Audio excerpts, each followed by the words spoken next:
no hay reglas en la pintura. Dejad a los discípulos correr por donde su espíritu les inclinara, sin obligar a ninguno a seguir el estilo o método del profesor. Estas palabras, presentadas por Francisco Goya ante la Academia de Bellas Artes, constituían un acto de rebeldía en la España tan apegada a las tradiciones de 1792. El gran pintor deberá liberarse él mismo de este peso para dar lugar a su innovadora forma de representar al mundo, que lo convertirá en uno de los más grandes pintores de la historia y precursor de la pintura moderna.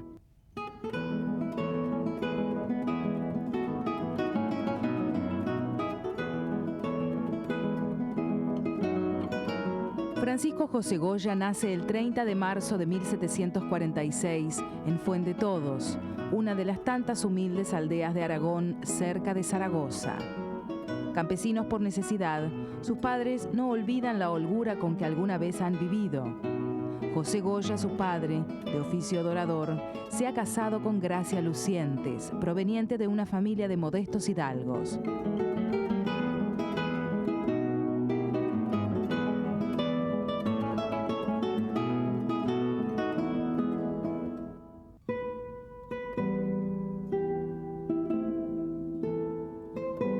Por entonces, una parte considerable de la población española tiene como único capital un título de nobleza, además de un fuerte desprecio por el trabajo. Deberán pasar 40 años hasta que el rey dicte un decreto que establece que el oficio de sastre, zapatero o carpintero no envilece en modo alguno a la familia ni a la persona que lo ejerce, aunque los prejuicios subsistirán.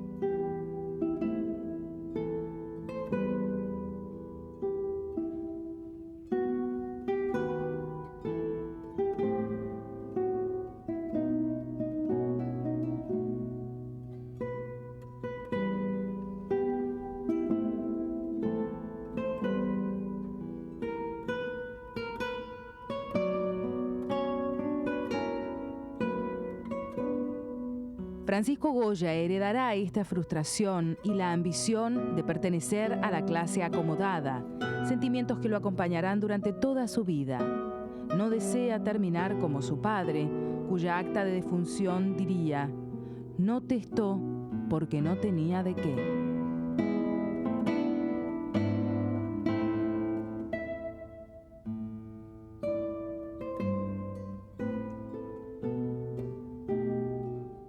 El matrimonio Goya se traslada pronto a Zaragoza con sus 6 hijos.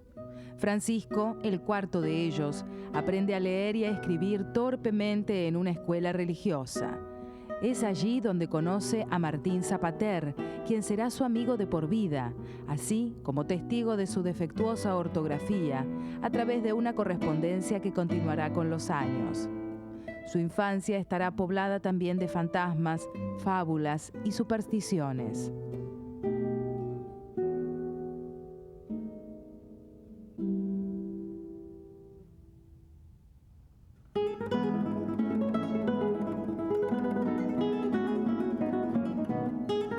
La educación en España está atrasada con respecto al resto de Europa. El siglo de las luces es el siglo de la Ilustración. Marca en casi toda Europa el fin de la era de la nobleza, los feudalismos y monarquías y el ascenso de la burguesía al poder, sustentada en su más fuerte pedestal, la razón. La razón por sobre las supersticiones y sentimientos, la razón por sobre Dios, la razón por sobre la naturaleza y el mismo hombre.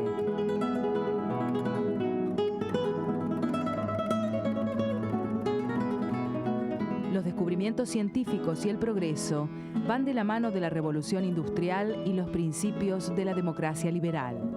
En Francia, la enciclopedia de Diderot y Voltaire explica y clasifica todo lo existente. En Inglaterra aparecen las primeras máquinas de vapor.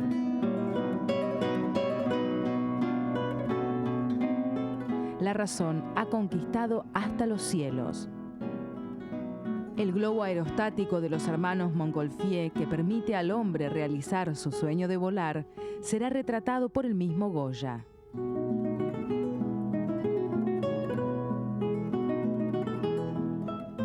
igual que la educación, la situación del arte en España es crítica. Solo se ve con buenos ojos lo que proviene de Italia o Francia, negándose todo pasado al arte nacional. No hay creación propia. La vida artística española se reduce a un arte de copistas. Con 14 años, Francisco Goya ingresa en el taller del pintor José Luján y Martínez, representante de esta tendencia y futuro censor de la Inquisición. El niño aprende los principios básicos del dibujo del barroco italiano mediante la copia de estampas y yesos, pero poco después decide completar su formación en la Escuela de Dibujo del escultor Juan Ramírez. El estudio del desnudo está prohibido en España. Las obras deben ser copiadas de otras de procedencia italiana. Luego de realizar sus primeras obras, parte hacia Madrid a probar suerte como artista.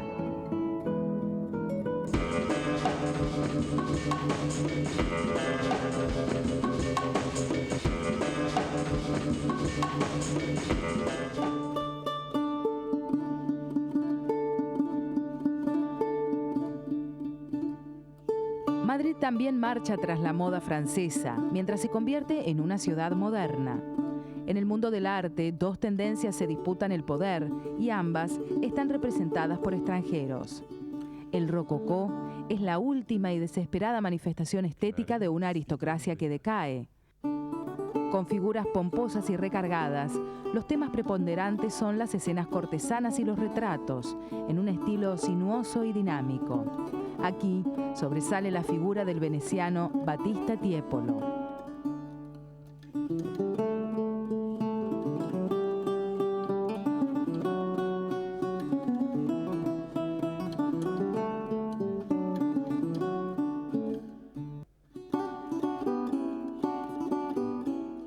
La burguesía que comienza a asumir el poder trae también su propuesta estética, inspirada en los modelos antiguos del arte grecolatino.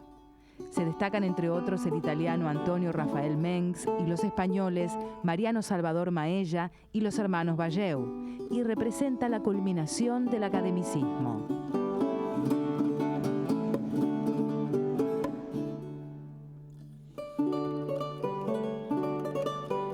Goya llega a Madrid para presentarse al premio de la Real Academia de San Fernando en 2 oportunidades, pero ni siquiera es mencionado su nombre por el jurado. El ganador resulta Ramón Valleu, hermano del reconocido pintor Francisco Valleu, jurado del concurso. Sin darse por vencido, decide ingresar en el taller que tiene este pintor en Madrid y trata de adaptarse a su austero estilo de vida. A pesar de que le adjudicará una fama de insaciable aventurero, el joven Goya parece preocuparse fundamentalmente por su carrera artística. Tras un breve viaje a Roma, Goya regresa a Zaragoza con el fin de abrirse camino. En 1771, la Junta de Fábrica de la Basílica de Nuestra Señora del Pilar le encarga una obra para decorar la bóveda del Coreto. El mural La adoración del nombre de Dios por los ángeles se termina en junio del año siguiente con gran éxito y reconocimiento.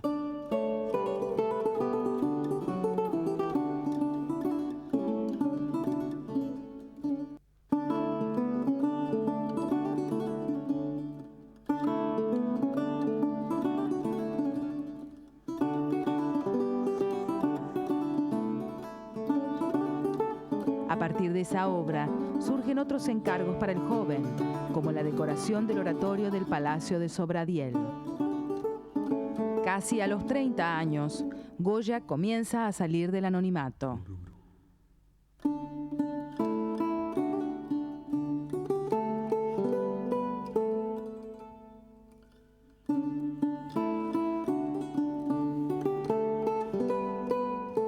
Ya tiene algo para ofrecer a la mujer con quien desea casarse. Josefa, la Pepa, como la llamará Goya, es la hermana de Francisco Valleu. Es una muchacha sencilla, pues a pesar de haberse criado en un ambiente artístico, ha recibido la escasa educación de las mujeres de la época. La unión abrirá nuevos horizontes al joven pintor. Por ello, se lo ha considerado un matrimonio por conveniencia.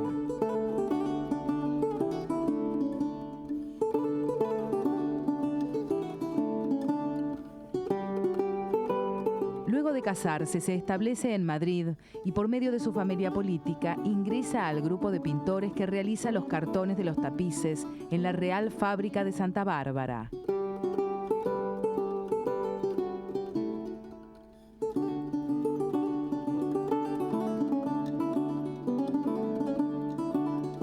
Entre 1776 y 1792, Goya realiza 45 pinturas.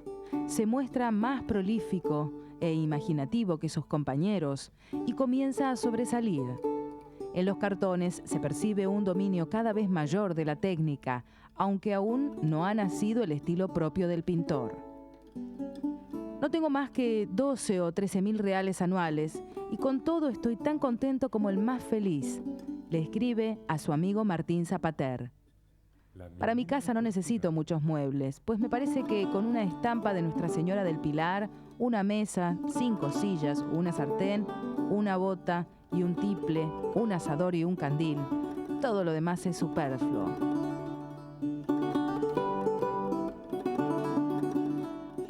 Vive en una casa modesta que alquila por poco dinero. Por las tardes, pasea por la ciudad en busca de motivos para sus cuadros. En las calles, en el mercado y en el río, ve cómo se suceden las escenas de la vida popular.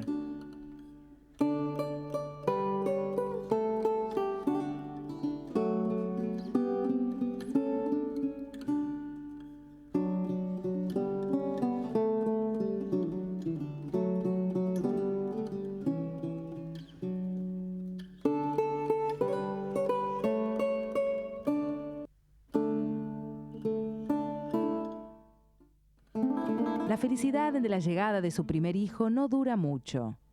Tanto Vicente Anastasio, nacido en 1777, como los 3 siguientes, mueren al poco tiempo de nacer. Francisco Goya es un padre apasionado y tierno, y esto le provoca gran sufrimiento. Por esa época tiene los primeros síntomas de una misteriosa enfermedad que lo afectará durante toda su vida. Es posible que se tratara de sífilis. Su quinto hijo, Francisco Javier, nacido en 1784, será el único que sobreviva a su padre y le dé un nieto.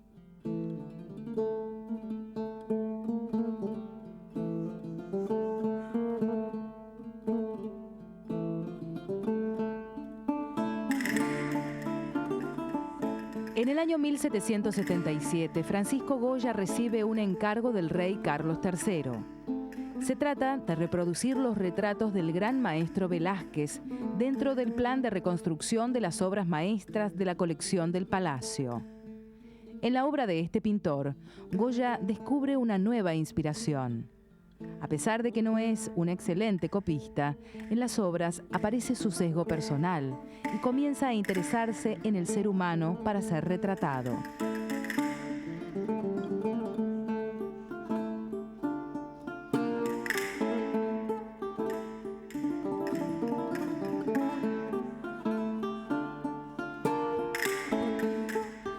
Muchas de sus obras son precursoras del romanticismo que imperará en Europa a principios del siglo XIX.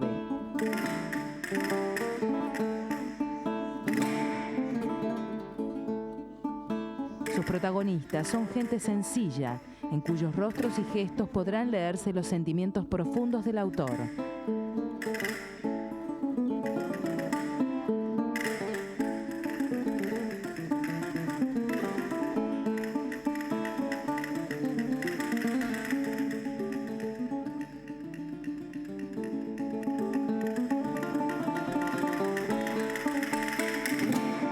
En 1780, Goya es admitido como uno de sus miembros por la Real Academia de Bellas Artes de San Fernando, con la obra El Cristo en la Cruz. Poco después recibe el encargo de decorar la cúpula de la Basílica del Pilar de Zaragoza por medio de Francisco Valleu. Pero este ha comenzado a tener ciertos recelos frente al éxito de su joven cuñado y cuando la Virgen, reina de los mártires, está concluida, lo desaprueba, alegando que Goya ha tenido criterios poco academicistas, a pesar de haber aprobado él sus bocetos previamente. Finalmente, el joven pintor modifica su obra para concluirla. Algo en él se revela y comienza a tener conciencia de sí mismo.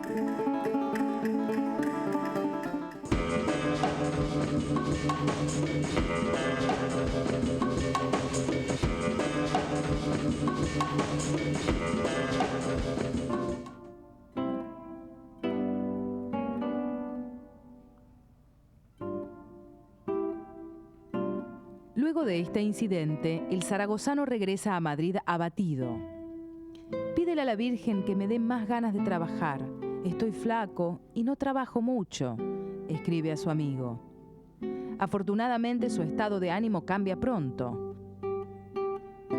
Carlos III le encarga la pintura de San Bernardino predicando en la presencia del rey de Sicilia, René de Anjou, para la iglesia de San Francisco el Grande. Es un asunto importante y Goya obtiene su recompensa.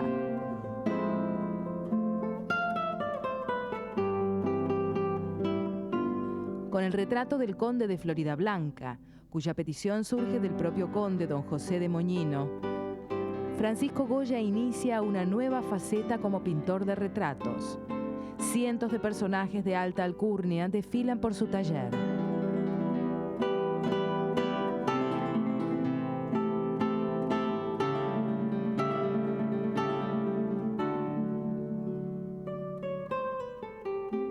Entre otros trabajos, pasa una temporada en el palacio del infante don Luis de Borbón, hermano menor del rey, a quien retrata en varias ocasiones, lo mismo que su familia. Se convierte en protegido de don Luis y se acerca por primera vez a la vida cómoda y despreocupada a la que tanto aspira. La repentina muerte de don Luis terminará con el mecenazgo poco después.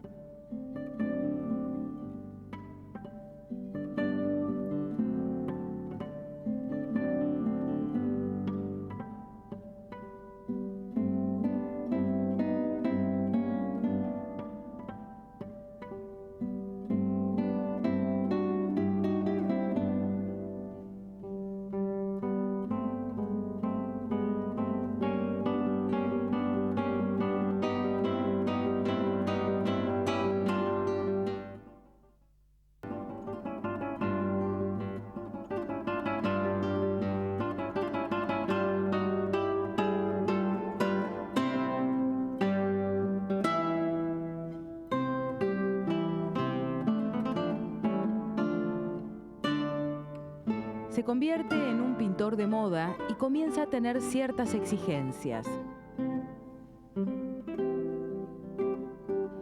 Me había yo establecido un modo de vida envidiable. Ya no hacía antesala ninguna. El que quería algo mío me buscaba. Yo me hacía desear más, y si no era un personaje muy elevado o con empeño de algún amigo, no trabajaba para nadie, le contará a su amigo.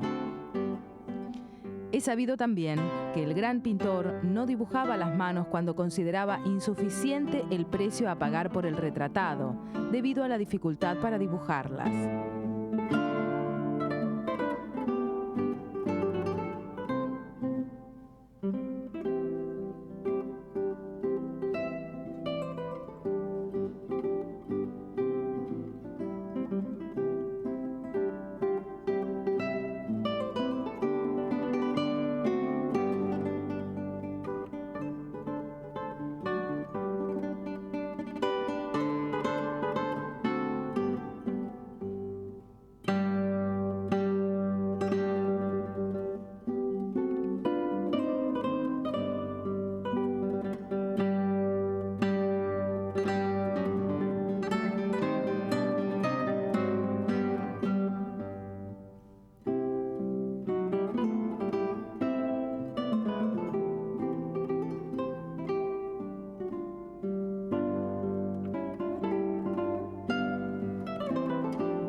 En 1785, Goya es contratado por Carlos III, a quien ha pintado inspirado en Velázquez, como un cazador de espalda encorvada y envejecido prematuramente, para pintar los tapices del palacio, junto a Ramón Valleu, y se reconcilia con sus cuñados. Poco después, Carlos IV sucede en el trono al viejo rey, pero es su esposa, María Luisa de Parma, quien gobernará realmente. Goya pinta la coronación y es nombrado pintor de cámara.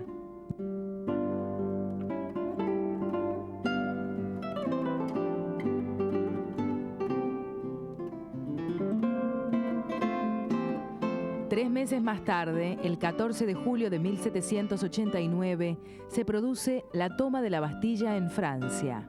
Comienza una nueva era. Goya marcha a Cádiz y enferma gravemente. Una parálisis amenaza su vida, pero se recupera, aunque quedará sordo para siempre. Prácticamente incomunicado, debe aprender el lenguaje de las manos, pero la soledad de este estado provocará un cambio en su evolución estilística y aparecerá el gran genio. En Madrid pinta una serie de cuadros como La Casa de los Locos, La corrida de toros en un pueblo o El entierro de la sardina, que son bien recibidos por la Academia y marcan este cambio.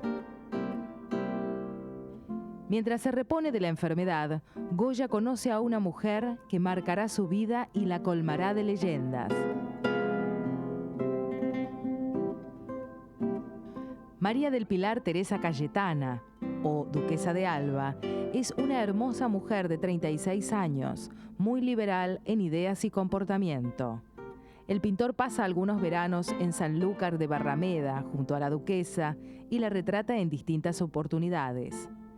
En uno de los cuadros se la ve con una mantilla negra, sosteniendo 2 anillos en la mano. En uno de ellos figura el nombre del pintor, y en el otro el de la Duquesa de Alba. Esta señala en el suelo el nombre de Goya. No existen pruebas de un posible amor entre ellos, y de ser así, se trata de un corto romance, pues la duquesa murió en medio de intrigas palaciegas 4 años más tarde.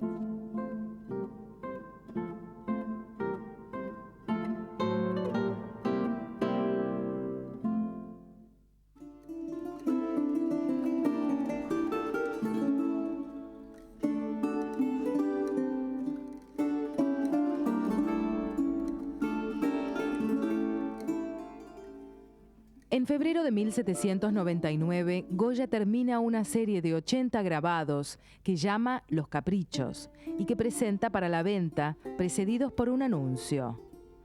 El autor, persuadido de que la crítica de los errores y los vicios humanos, aunque esto parezca ser propio de la elocuencia y la poesía, puede ser también objeto de la pintura, ha elegido como temas de su obra, entre las múltiples extravagancias que son comunes a toda sociedad civil y entre las preocupaciones y acechanzas vulgares, autorizadas por el hábito, la ignorancia o el interés, aquellas que ha creído aptas para proporcionar material al ridículo y ejercer al mismo tiempo la fantasía del artificio.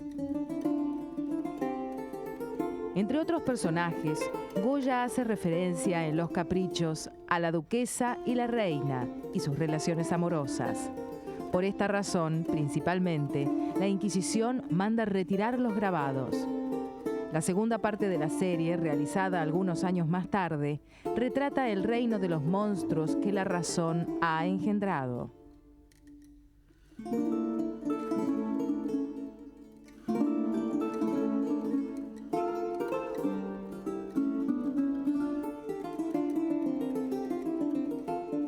En 1800, ya como pintor del rey, Goya retrata en un gran lienzo a la familia de Carlos IV.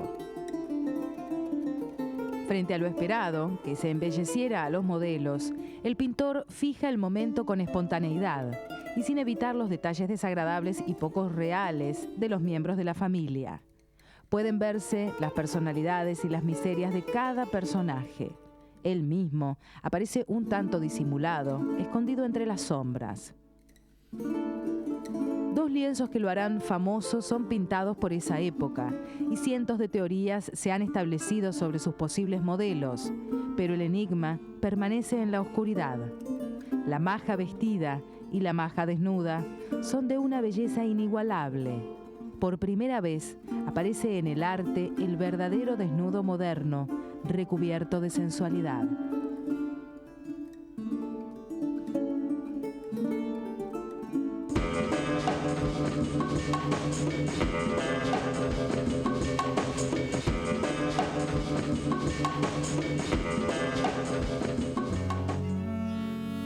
Para 1808, el imperio napoleónico se ha ido expandiendo por toda Europa.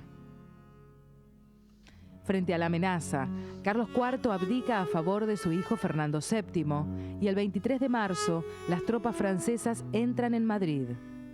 Un mes más tarde, con José Bonaparte en el trono, comienza la Guerra de la Independencia.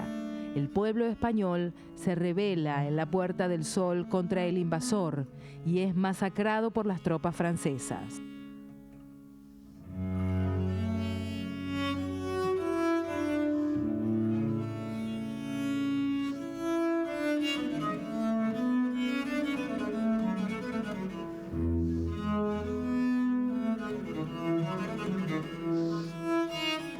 Goya permanece en Madrid durante las luchas callejeras del 2 y 3 de mayo. Más tarde, pintará dos lienzos que quedarán como testimonios de los sucesos, así como el héroe anónimo, pronto a ser fusilado, quedará en la conciencia de los españoles como el símbolo de un pueblo que no se doblega.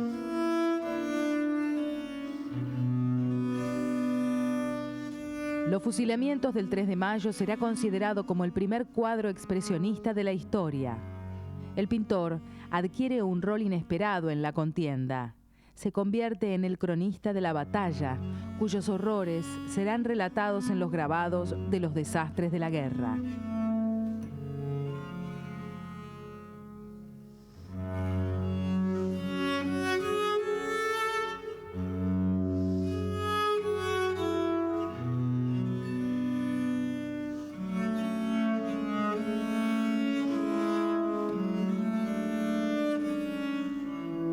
Sin embargo, como pintor de cámara, es convocado por el nuevo gobierno de José Bonaparte para que realice un retrato alegórico del monarca y luego recibe de este la Real Orden de España.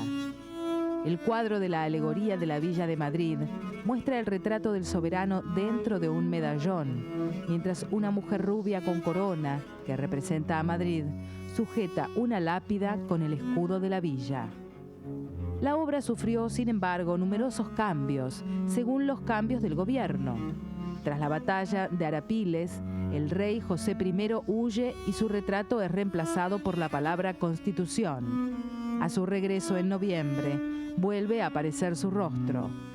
Más tarde se alternarán la Constitución, el retrato del nuevo rey y, finalmente, las palabras 2 de mayo.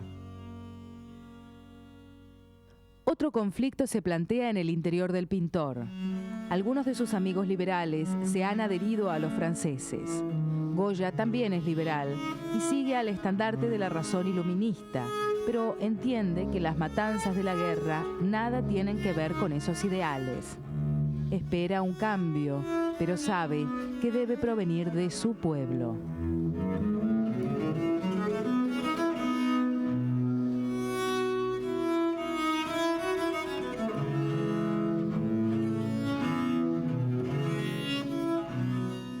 La alegría del periodo constitucional, que comienza en 1812, es ensombrecida por la muerte de la esposa del pintor, Josefa Valleu.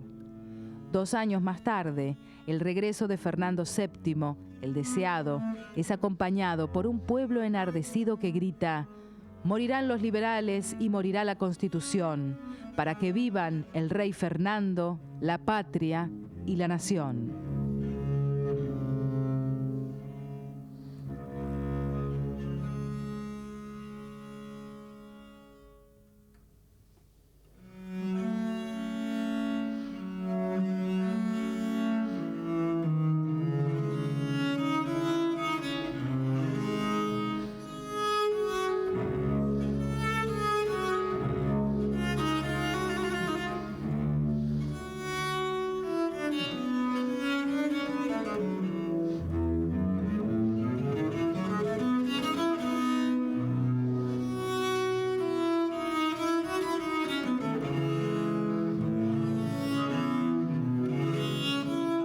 pesar de haber retratado a José Bonaparte, Goya conserva su puesto como pintor de la corte luego de pasar por el Tribunal de Rehabilitaciones. Pero su espíritu liberal no soporta la presión y se retira a una finca a orillas del Manzanares, en las afueras de Madrid, que será conocida popularmente como la Quinta del Sordo.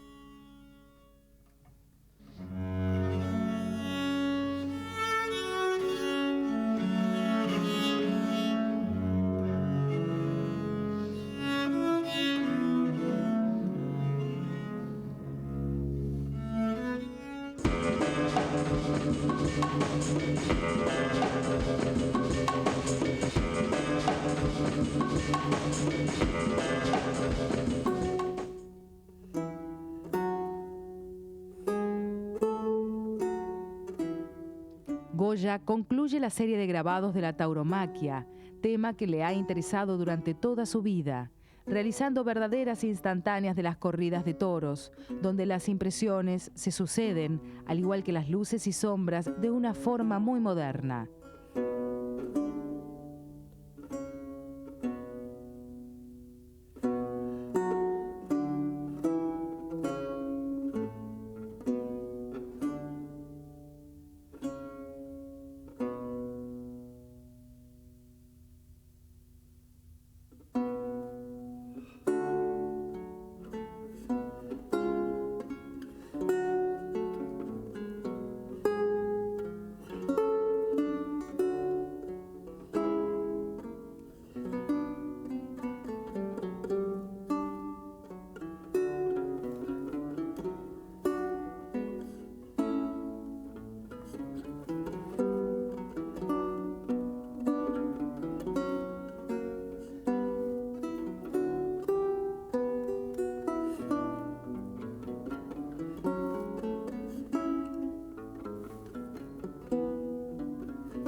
Liberado de normativas y academicismos, se dedica a pintar los muros de su casa con la serie de las pinturas negras. Por primera vez es totalmente libre en su creación y su imaginación se extiende por las paredes de la casa. Deseos, temores y alucinaciones, brujas, monstruos, animales muriendo, frailes obesos y ríos de sangre constituyen su confesión liberadora.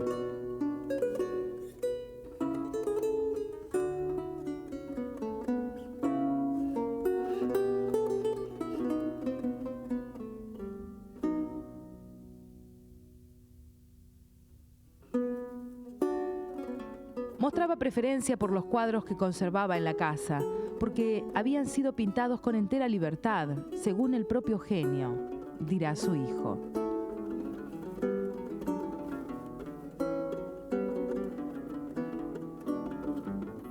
Francisco Goya no está solo. Leocadia Zorrilla, una pariente lejana del pintor, lo acompaña. Goya tiene especial cariño por la hija de esta, Rosarito Valls, y se especula con la posibilidad de que sea su hija, pero nada se sabe con certeza, ni siquiera que Leocadia fuera su amante. La niña se dedicará a la pintura y llegará a ser académica de San Fernando y profesora de dibujo de la reina Isabel. El pintor se exilia voluntariamente en Francia y pasa el resto de sus días en Burdeos, donde vive humildemente en compañía de algunos liberales exiliados, como su amigo y escritor Leandro Fernández de Moratín o el poeta Silvela, entre otros.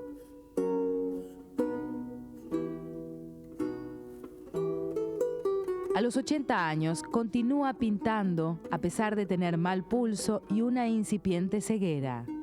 Su hijo Javier lo visita, al igual que su nieto Marianito, por quien Goya siente gran cariño.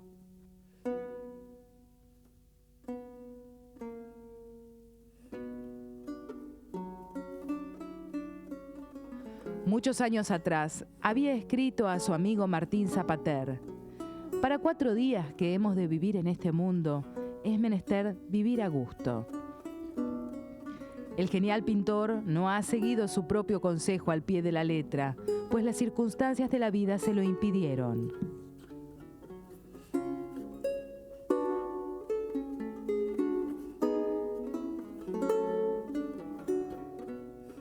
Francisco Goya tuvo que rebelarse contra muchas imposiciones de la época y la sociedad que le tocó vivir para poder crear su propia obra. Se casó por conveniencia, para luego oponerse a este comportamiento con el cuadro El casamiento desigual. Sufrió los ataques de la Inquisición católica y la criticó duramente en Escenas de la Inquisición. Las series de grabados reflejaron su desagrado por las supersticiones, la iglesia, la guerra y las lacras sociales. A través de sus pinturas negras, denunció la injusticia y la degeneración de la tragedia que vivía el pueblo español.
En abril de 1828, Francisco Goya cae gravemente enfermo y sufre una parálisis. Acompañado por sus seres queridos, muere en la madrugada del día 16 de abril, a los 82 años, lejos de su adorada Madrid. El cuerpo del artista es depositado en el cementerio de Chartreuse. Luego será trasladado a Madrid y recién en 1919 descansará definitivamente en San Antonio de la Florida, convertida desde entonces en su panteón y museo.